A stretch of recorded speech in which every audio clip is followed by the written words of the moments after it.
At opisyal na pong nagsimula ang kampanya para sa mga lokal na posisyon. Kasabay nito, maigting rin ang kampanya ng COMELEC kontra sa mga campaign material na hindi sumusunod sa mga patakaran. Saksi si Sandra Aguinaldo.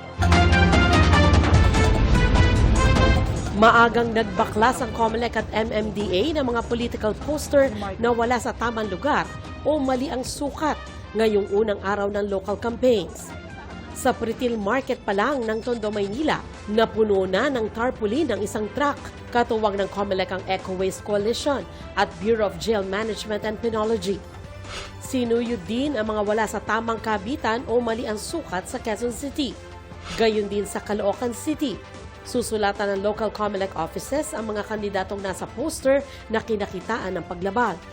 Idodonate ang mga tarp sa pwedeng mag-recycle. Susulatan na namin sila, bibigyan na namin sila ng order to remove. At pag 3 araw pagkatapos hindi nila tanggalin yan, show cause order na yung susunod na matatanggap nila. Katanggap na sulat ay hindi sila nagtanggal. Doon papasok ang violation, disqualification o kung hindi naman ay election offense na may kulong na 1 hanggang 6 na taon. Pagbibida ng COMELEC, matiwasay ang unang araw ng local campaign, bagamat may ulat ng pagsikip ng traffic sa ilang syudad. Sa mga susunod na araw, magmumonitor kami kasamang MMDA at mga local government unit. Iwasan naman po natin mag-cause tayo ng traffic. Para naman hindi ma-traffic, hindi mag-i-issue ang MMDA ng permit sa mga motorcade, maliban kung Sabado, Linggo o holiday ito ikakasa. No motorcade zone naman ang EDSA.